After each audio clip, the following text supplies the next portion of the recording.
But so we're going to be in the book of John, John chapter 8. And as I'm reflecting, and the testimonies today were great too, as we think God's good, right? And a lot of the little details and things in life, He's really good.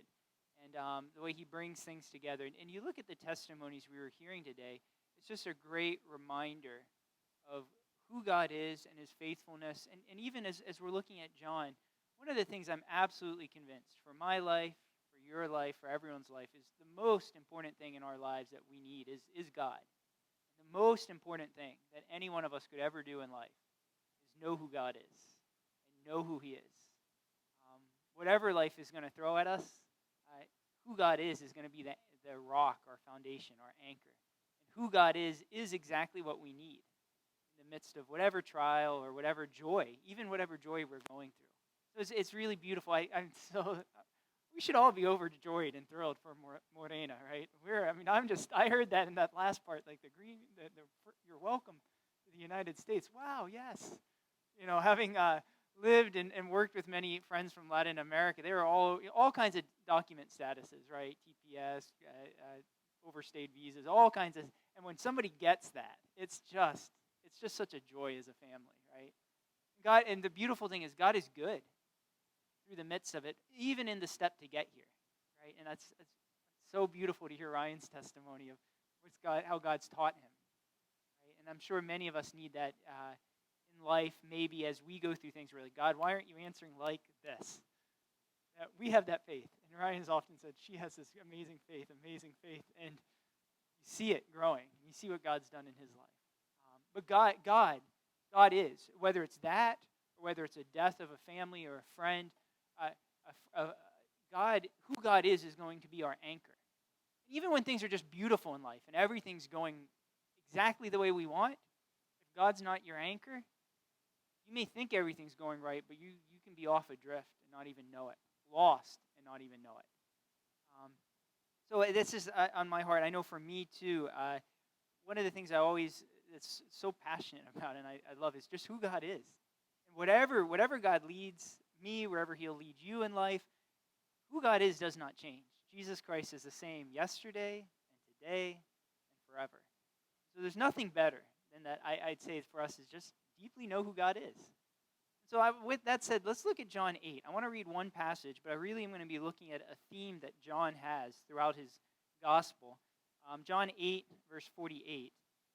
To the end of chapter 8. And the context is he's in a discussion with the Jews, but we're going to be looking at more this theme of who Jesus is through the book of John. So just read this section as a intro. It says, "The Jews answered him, 'Are we not right in saying that you are a Samaritan and have a demon?' Jesus answered, 'I do not have a demon, but I honor my Father, and you dishonor me. Yet I do not seek my own glory. There is one who seeks it, and he is the judge. Truly, truly, I say to you, if anyone keeps my word, he will never see death.' The Jews said to him, 'Now we know that you have a demon. Abraham died, as did the prophets, yet you say, if anyone keeps my word, he will never taste death. Are you greater than our father Abraham who died, and the prophets who died? Who do you make yourself out to be?' Jesus answered, 'If I glorify myself, my glory is nothing. It is my Father who glorifies me, of whom you say, He is our God. But you have not known Him. I know Him. If I were to say that I do not know Him, I would be a liar like you. But I do know Him, and I keep His word. Your father Abraham rejoiced that he would see my day. He saw it and was glad.' So the Jews said to him, 'You are not yet 50 years old, and you have seen Abraham?' Jesus said to them, 'Truly, truly, I say to you, before Abraham was, I am.' So they picked up stones to throw at him, but Jesus hid himself and went out of the temple." Father, thank you. Again, your word is for us so that we can know you. And as your Spirit inspired these words, we ask that your Spirit would apply them to our lives, that these would be brought to our minds time and time again, that we would just know who you are, and that this truth would set us free. Thank you that these are written that we can know that you are the Son of God, Jesus, and that by believing in you, we can have life. So may that life, we're asking that life would be here today, that life would be filling us, that we would be living this abundant life. So speak to us today. We ask this in your name. You look at John 8, and it's an interesting discussion Jesus has with the Jews. At the end of it, they get so mad at him that it says they pick up the stones and they're ready to throw it at him. Right? They're ready to kill him because of something he said. And if you see what he said before, they don't actually pick up the stones after he calls them a liar. Right? He calls them liars. He says that you don't know God. They still haven't picked up stones yet. Right? He says, if I were to say I didn't know the Father, I'd be a liar like you. It's a pretty harsh accusation. Right? He's calling them a liar to their face. He says that you don't actually know God, and yet they still haven't picked up stones yet. One of the beautiful things we see of Jesus, one of the things I love as you observe the Gospels and read about Jesus, is the way he interacts with people. He's so wise. He knows exactly how to interact with people. And one of the ways in what we'll see in Jesus is that he's never afraid to speak the truth. He ought to just bluntly call people a liar. He'll tell them, you don't actually know God. So Jesus is humble, he is kind, he is gentle, but we tend to think that's the opposite then of speaking anything that might hurt somebody if it's true, right? So we avoid saying the truth because I don't want to offend somebody. Well, Jesus says, no, you're lying, and I'm going to call you on it. He has no problem. You don't actually know God. He has no problem saying this to people. Yet even those harsh confrontations are not what get people so upset, the Jews so upset that they want to pick up stones and throw it. They get stones once he says, truly, truly, I say to you, before Abraham was, I am. So why are they so mad at this little statement? Before Abraham was, I am. Because what Jesus is saying here, he's making a reference back to Exodus 3. You remember in Exodus 3 where Moses is in the burning bush, before the burning bush, and God is speaking to him from the bush. And one of the excuses Moses uses to try and say, God, don't send me is, well, what if they ask me what your name is? What will I tell them? And God says, I am who I am. Tell them I am has sent you. So when Jesus says, before Abraham was, I am, what's he saying? He's saying he's God. And so that's when the Jews pick up the stones. It's like, okay, enough, right? You call me a liar, tell me I don't actually know God, but don't say you're God. Right? That's blasphemy. So they get the stones and they want to kill him. Because Jesus is saying, I am God. Brothers and sisters, I don't think there's anything more important in life than to know who God is.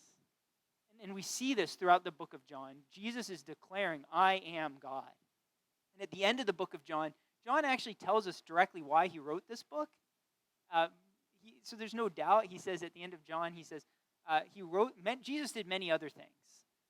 If all of them were written, there wouldn't be enough books to contain all that was written. But he said, but these are written so that you may know that Jesus is the Son of God, and that by believing, you may have life in his name. So John wrote these things so that we can actually know who Jesus is, that we can have life in his name. And one of the things, there's the book of all the Gospels and all the books of the Bible are so rich and deep. But one of the themes that runs throughout John is this image of Jesus saying, I am. I am. And there's seven times besides the passage we just read, which is a general statement where Jesus says, before Abraham was, I am. He's saying, I'm God. And there's 7 times throughout the Gospel of John where John writes Jesus saying, I am the bread of life. So these are very familiar passages, and I just want to walk through them. At least some of them are probably very familiar with us. But I just want to walk through them real briefly with you. And this is the challenge that I have, that I want us to keep, is throughout life, knowing who Jesus is, knowing the depth and the wonder of how awesome Jesus is the best thing that we can ever do. And you can take it with you, whether it's in the process of waiting for the documents. Where is God in this? Health problems, whether it's in suffering, loss. Who Jesus is relevant to wherever we are and is going to be the anchor for our souls. He's going to be the rock on which we stand. He's going to be our refuge. He's going to be our hiding place. That is who God is. So Jesus says, and again, these are just part of the riches of the depths of who God is. John isn't making an exhaustive list of all the attributes of our God. But Jesus says, I am the bread of life. Right after feeding 5,000 people, he says, I am the bread of life. And he says in it too that whoever eats his bread will never hunger again. And they'll never thirst again.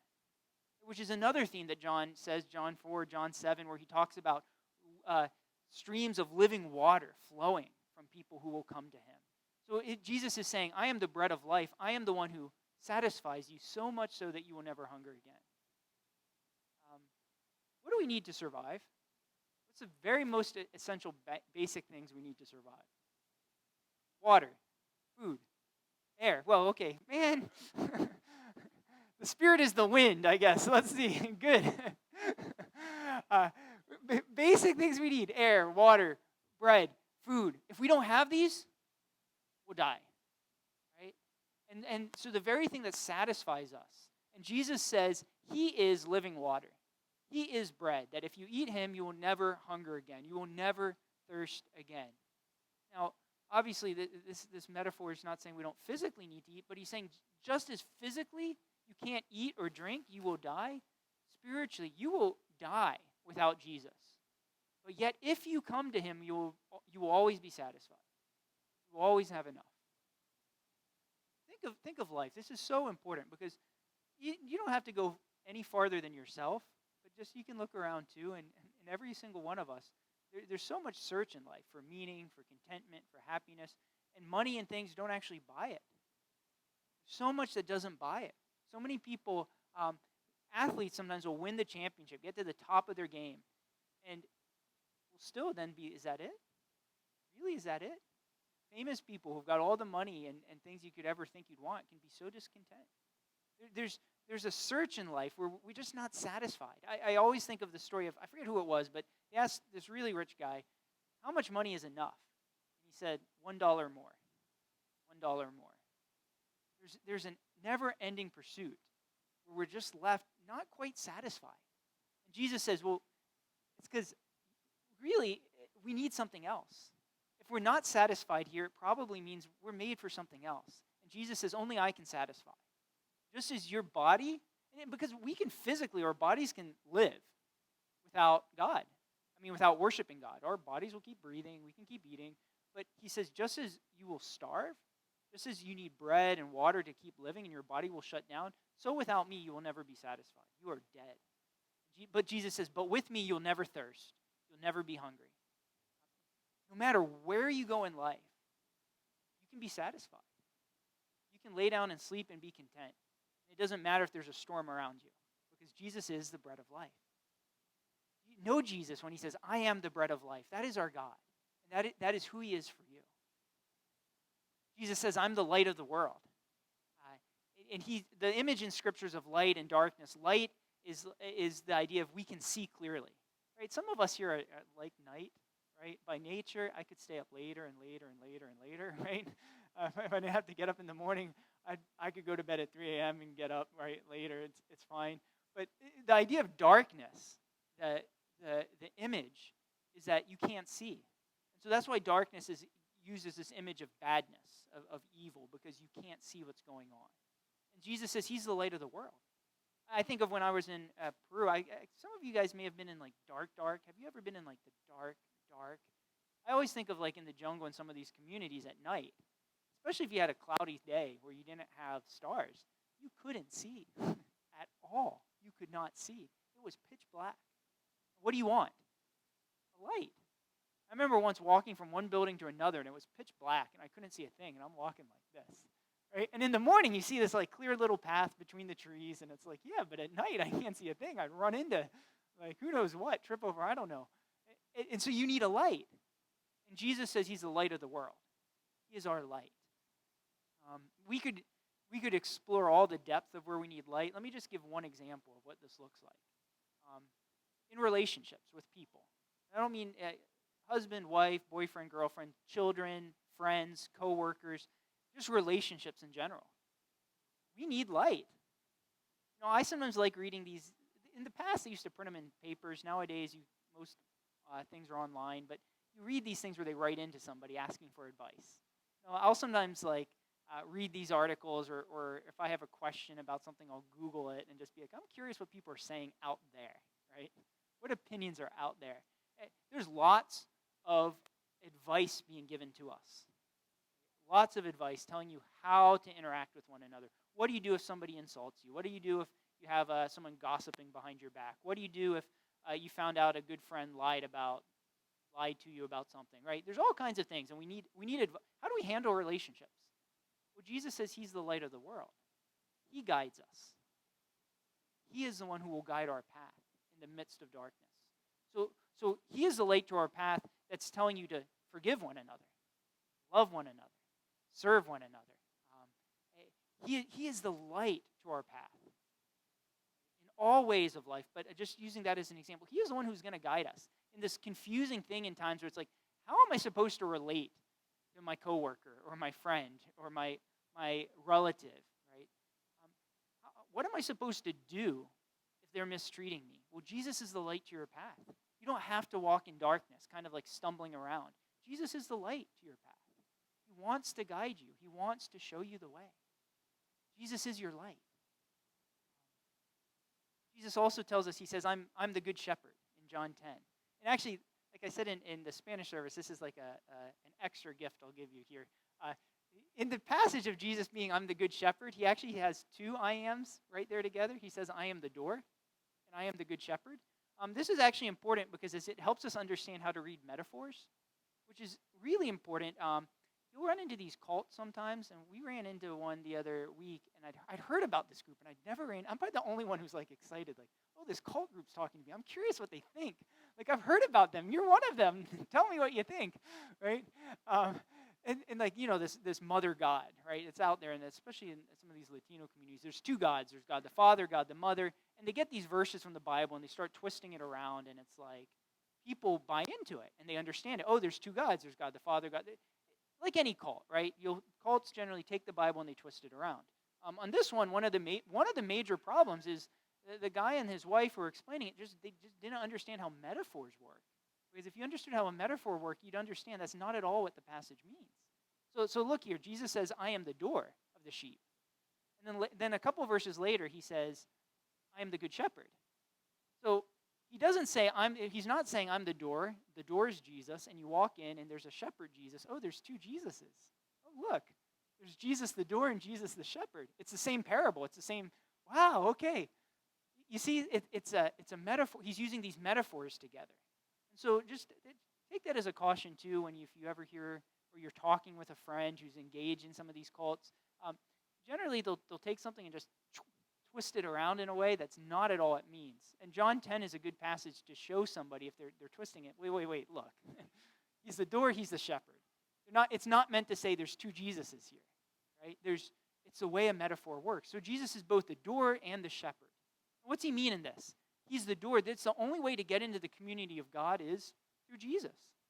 And the beautiful thing is that also gives us what? Protection. Because the gate around the sheep is doing what? Protecting them from wolves and danger. And the way to get in is through the door. And Jesus says, look, God protects us, but he's the way in. He's the way into God, the community, God's community. He's the one in. There's not another way. And it's so important today, this image, that Jesus is the way, because some people will say they're looking for God, they're looking to know who he is. If you want to know God, how do we do it? Through Jesus. We want to be reconciled to God, how do we do it? Through Jesus. And when we do that, Jesus brings us into his community and keeps us safe. But Jesus is the way in to God's protection, to God's community. He's the door that lets us into God. And then the beautiful one is he is the good shepherd. One of the most beautiful images in the Bible. Another extra there. These I ams are often, not only is the I am a reference to the Old Testament, what Jesus claims to be is often a reference back to the God of the Old Testament.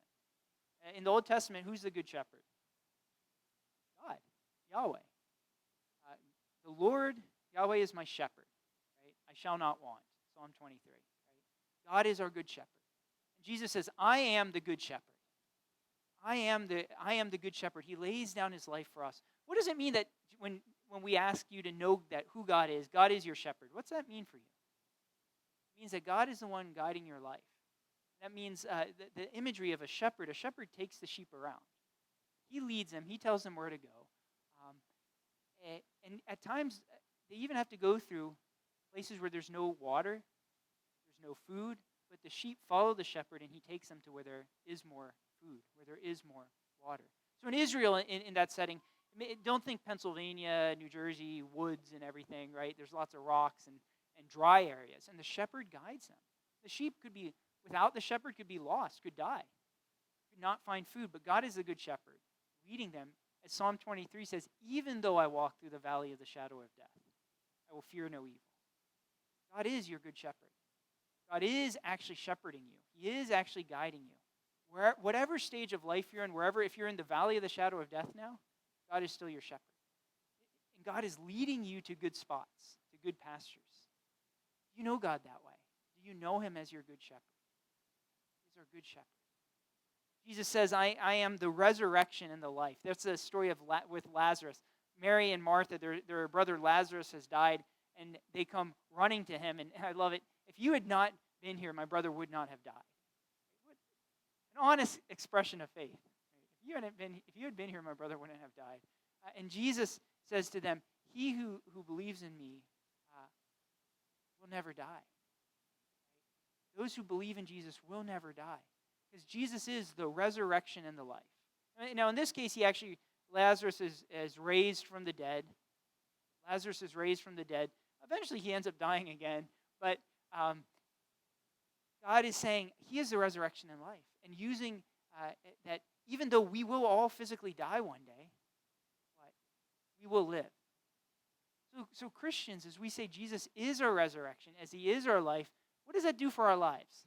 If you believe, if you know Jesus as your resurrection and as your life, what's that do? It totally changes the way we mourn. One thing is we believe there's life after death. It's not the end. It means we, as 1 Thessalonians 4 says, we mourn but not as those who have no hope. We mourn because Jesus cried. And he cried, I think, largely because death is bad. It's not part of his plan, and it causes him pain. So we should cry. We should hurt. This isn't, oh, they're in a better place in heaven, so I don't hurt. No, of course, you should hurt. I'm actually more concerned if somebody gives me that pat answer than if they tell me, Pastor, I'm devastated, right? I'm more concerned to the person who just gives the painless answer. Oh, I believe they're with Jesus. Like, yeah, but aren't you hurt? You should be, right? And it's okay. Jesus is the resurrection and life means it doesn't end there. It doesn't end there. It means there's hope in the midst of even loss. Jesus is the resurrection. There is hope. It means that, I know this is a mostly young crowd, so this illustration maybe isn't as good, but even as you age, so many people will talk about, oh, the best days of my life are behind or whatever. The Bible actually says if you believe Jesus is the resurrection and life, the best days are always ahead, right? The best days are, you have this hope that it's not like I missed my chance. So many people, I should have done X, Y, or Z.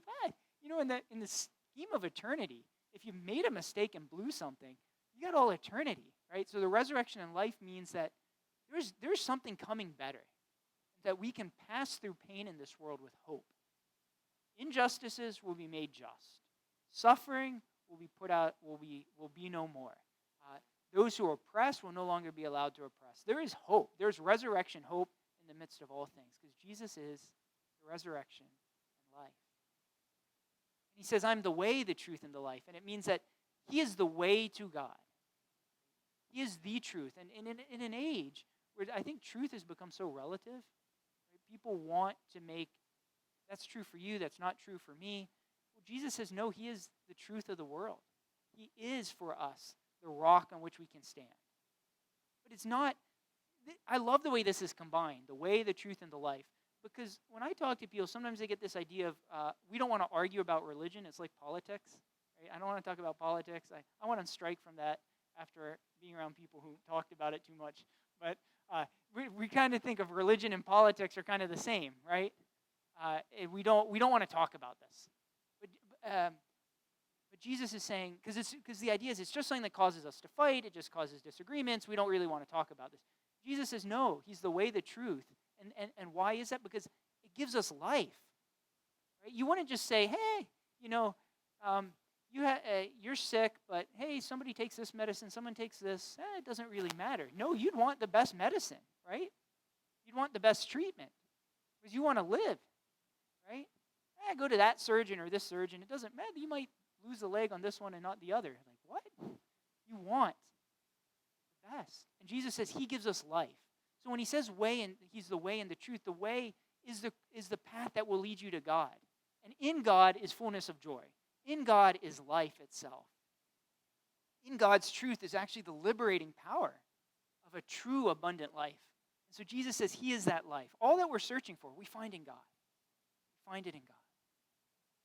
And last one, and I won't even really mention much because Bruno had preached on this a couple weeks ago, is he's the true vine. It means in God we can do all things. Apart from me, you can do nothing. But if we are the branches connected to God, we can do all things. We can have true life. So Jesus, you see this, there's so much more we can say on this, but he is saying, I am. I want to challenge us, encourage us. Know Jesus as who he is. No, there's so much more to say of him, but knowing the depth of the wonder of who Jesus is the most important thing we can do for our lives. I am. Jesus is your bread. He is your light. He is your shepherd. He is your resurrection. He is your way. He is your truth. He is your life. He is your vine. This is who our God is. And as John said, he wrote these things so that you can know them, so that you can believe them, and believing these things, you have life in his name. Brothers and sisters, hear these things. Know these things. Live these things. My longing, my prayer for myself, for each one of you, is that we would know the depth and the wonder of these truths, that we would know God fully as he is. And I want to leave just challenging you with this is the truth of who God is. Right? God is this way. Whether you confess it or not, God is light. In him there is no darkness. God is the vine. God is the shepherd. This is who he is. But as John ends his book, he's writing these so that you can know that these are true and that this truth could actually be given to you and you can have life in this truth. I want to challenge us, cling to this. Cling to who Jesus is. This is who he is, factually. But now come to him, know him, experience him. And that's what he's offering. That's what he's offering me. So, Father, I just thank you that you sent your son, Jesus. Jesus, we praise you and thank you for the depth and the wonder of who you are. Well, there's so much more, and I know John even just picked some of the things to write, and these are just some of the wonders of who you are. So, Father, thank you. Thank you so much. We praise you. We worship you. We worship you because you're our bread. You satisfy us, and you satisfy us beyond our deepest longings. We praise you because you are our light. You are a light to our path, telling us, showing us how to live. Father, we praise you because you are a good shepherd. Even in the dark valleys of life, you are our shepherd. We praise you, Jesus, because you are our resurrection and life. You give us hope. There is resurrection coming. There's life after death. And Father, we thank you because you are the way, the truth, and the life. You give us, you show the way to the Father, and you give us true abundant life. We praise you because you are our vine, that in you we can do all things. We can pass through any trial. We can live life with joy. Jesus, thank you for all these things of who you are, and we worship you, we praise you because this is who you are. We ask now that your Holy Spirit would remind us of these truths, would show us the depths of these truths, would help us walk and know these truths. So, Father, we thank you. We just want to thank you and praise you. In your name, Jesus.